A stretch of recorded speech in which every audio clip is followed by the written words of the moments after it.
Situazione critica ma sotto controllo per quanto riguarda il maltempo nel comune di Rivignano e Teore, come ci conferma il commissario Mario Anzil. Noi viviamo sull'acqua, siamo una zona di risorgire, quindi siamo abituati anche alle alluvioni. Devo dire che questa è significativa rispetto a quelle avvenute negli ultimi anni, quindi una piena abbastanza importante. Tuttavia il taglio e lo stella sono usciti prevalentemente in zone non abitate e quindi per ora i disagi alle abitazioni sono limitati alle alluvioni, all'allagamento di alcune cantine che comunque i volontari della protezione civile hanno praticamente subito provveduto a svuotare. Ora si aspetta l'ondata di piena, speriamo di no, comunque l'ondata di piena più che altro del fiume Taglio, no? Quello che preoccupa. Ma sì, abbiamo visto che nelle ultime ore la situazione è stazionaria, molto alta ma stazionaria. Adesso cerchiamo di capire se anche in base all'evoluzione del tempo sono previste ancora piogge e quindi stanotte continueremo a monitorare la situazione per capire se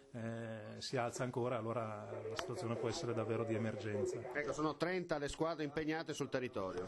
Sì, sono una trentina i volontari del gruppo di Rivignano Teor che da ieri pomeriggio sono ininterrottamente sul territorio a controllare e a operare.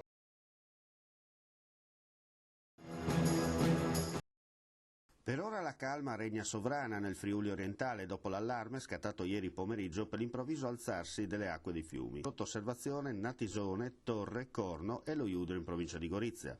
Quest'ultimo ha fatto veramente paura e per poco non ha tracimato in località Trussio, in comune di Dolegna del Coglio. I lavori di ripristino e messa in sicurezza degli argini eseguiti negli ultimi anni hanno fatto il loro dovere, evitando che il fiume esondasse. Lievi danni segnalati per piccoli smottamenti in aree già colpite dalle precedenti ondate di maltempo. La protezione civile del comune di Dolegna del Coglio ha operato fino alle ore 22.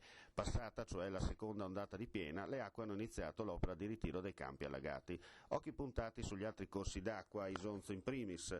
Alle 11:45 la diga di Sagrado riceveva correttamente a pieno regime l'impeto del grande fiume, situazione che non dovrebbe peggiorare anche se le recenti alluvioni insegnano che con l'acqua non si scherza, soprattutto con quelle dell'Isonzo, ingrossate ancora di più da quelle provenienti dall'affluente principale in territorio italiano, il Vipaco.